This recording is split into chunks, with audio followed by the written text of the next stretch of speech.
Next question करते हैं।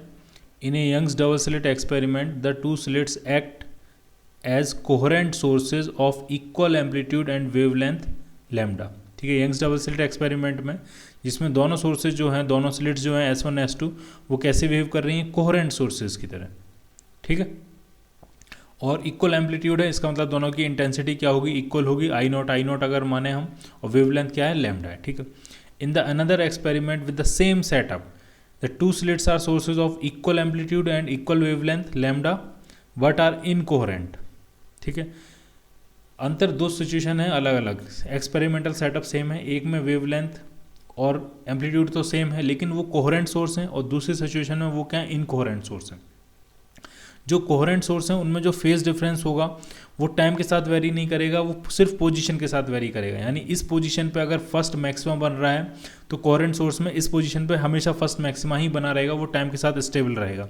अगर इस पोजीशन पे सेकंड मिनिमा बन रहा है तो टाइम के साथ इस पोजीशन पे सेकंड मिनिमा ही बनता रहेगा। ठीक है, जब कोहेरेंट सोर्सेज हैं S1 और S2 अगर कोहेरेंट सोर्स हैं तो उनके बीच में जो फेज डिफरेंस होगा वो टाइम के साथ वेरी नहीं करेगा, पोजीशन के साथ वेरी करेगा। इस पोजीशन पे फेज डिफरेंस कुछ और होगा, यहाँ कुछ और होगा, यहाँ कुछ और होगा, यहाँ कुछ और होगा।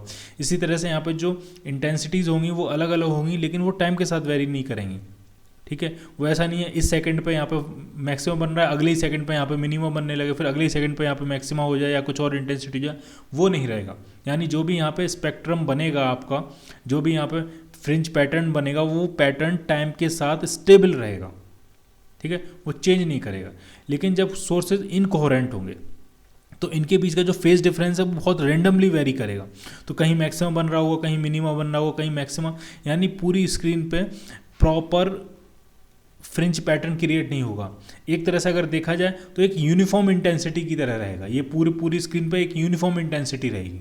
Maximum minimum dark bright fringes वगैरह नहीं बनेंगी। ठीक है, क्लियर है। तो पूछा क्या गया, पूछा आपसे गया the ratio of the intensity of light at the mid point of the screen in the first case to that of second case. First case में यहाँ पे कितनी इंटेंसिटी होगी, तो अगर इन सोर्सेज की इंटेंसिटी I0 और I0 है तो फर्स्ट केस में तो ये कोहेरेंट है, कोहेरेंट में तो प्रॉपर मैक्सिमम मिनिमम बनेंगे, तो फर्स्ट केस में जो यहाँ पे इंटेंसिटी होगी वो 4I0 होगी। ठीक, सेकंड केस में ये दोनों इनकोहेरेंट है, तो कभी फ्रिंज पैटर्न कहीं होगा, कभी फ्रिंज पैटर्न कहीं होगा, और वो टाइम के साथ बहुत तेज़ी से वेरी करेगा। ठीक है, तो यहाँ पे पूरे स्क्रीन पे लगभग यूनिफॉर्म इंटेंसिटी की तरह रहेगी, फ्रिंज पैटर्न जैसा आपको कुछ नहीं दिखेगा वहाँ पे। तो अगर यहाँ पे देखा जाए यहाँ पे कितनी इंटेंसिटी होगी, तो इसकी वजह से पूरी स्क्रीन पे हम इंटेंसिटी I0 मान सकते हैं, इसकी वजह से पूरी स्क्रीन पे इंटेंसिटी I0, तो यहाँ पे जो इंटेंसिटी हो जाएगी इन कोहेरेंट सोर्सेज के केस में तो वो कितनी हो जाएगी, वो हो जाएगी 2I0।